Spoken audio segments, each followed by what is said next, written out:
Mas antes mesmo de a gente falar do avanço de ignição em si, vamos entender um pouquinho os mecanismos, né? Como que eu controlo a ignição do motor. No passado, antes da eletrônica, eu tinha o famoso distribuidor. Como que funciona o sistema? Eu tenho a bateria 12 volts, uma bobina para elevar essa tensão lá para cima, porque eu só tenho faísca, eu só tenho centelha, ou seja, eu só tenho o raio lá do trovão quando a tensão é alta. E aí, o que eu faço? Eu saio dos 12 volts ali da bateria para gerar mais ou menos uns carros com distribuidor em torno de 3.000 volts. Dele sai, a grosso modo, dessa bobina pro distribuidor. No centro do distribuidor eu tenho ponto positivo, então saio da bobina.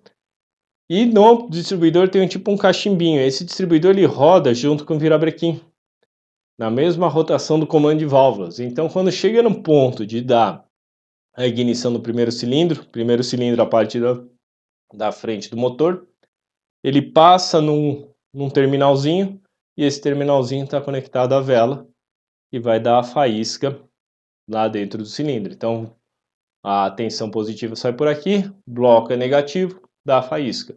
Continua girando, vem para o 3, vem para o 4, vem para o 2 e assim sucessivamente. O único problema disso qual que é?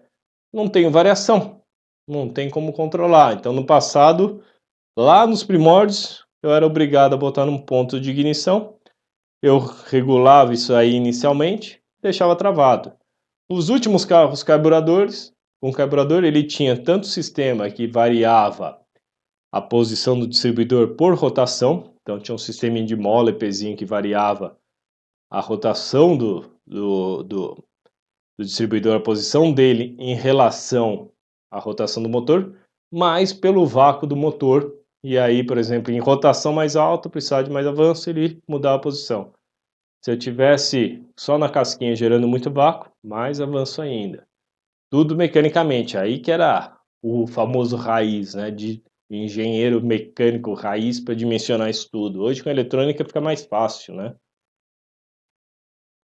E nessa transição da eletrônica eu tive o distribuidor eletrônico, então eu já tinha uma central eletrônica comandando a centelha, que no grosso modo, a grande diferença entre o mecânico total pro eletrônico é que a aba desse cachimbinho aqui ela era maior. E no meio do caminho tinha uma central eletrônica que podia atrasar um pouquinho, adiantar um pouquinho esse avanço. Então, eletronicamente, ele conseguia mudar um pouquinho o avanço de ignição com certos limites. Mas, obrigatoriamente, eu tinha que ir ali no meio do caminho, em marcha lenta, botar ele numa certa posição para ele trabalhar e dali ele variar 5, 10 graus para mais ou para menos, né? Pela eletrônica. E aí eu migrei, obviamente, para o sistema de bobina. Antes era uma bobina para todo mundo, para todos os cilindros, e hoje eu tenho até bobinas individuais. Qual que é a vantagem? Eu consigo controlar a avanço de ignição para cada cilindro. Aí você fala, para que se são todos iguais? Naquelas. Porque a gente vai ver que, por exemplo, se eu tenho esse motor montado aqui, um bloco aqui em V, que o ar está batendo aqui na frente, ele está mais frio na frente que atrás. Então, posso colocar um pouquinho mais de avanço de ignição na frente do que atrás. A gente vai entender melhor. A grande vantagem disso é o controle, muito mais preciso. Com isso, a eficiência do meu motor vai lá para cima, tanto em consumo quanto potência. E as tensões de trabalhos aumentaram muito. Então, hoje é muito comum uma bobina passar dos 40.000 volts, porque quanto maior a minha tensão, maior o espaço que eu posso dar ali na minha vela de ignição. A gente vai ver o eletrodozinho. Quanto maior espaço, maior centelha, maior cordão elétrico ali, mais energia eu jogo na câmara, mais rápido ocorre minha combustão, menos chance de dar falha. Principalmente carro turbinado, que a gente turbina, quando dá muito ar, eu vou lá e dá falha de combustão, porque ar é isolante elétrico.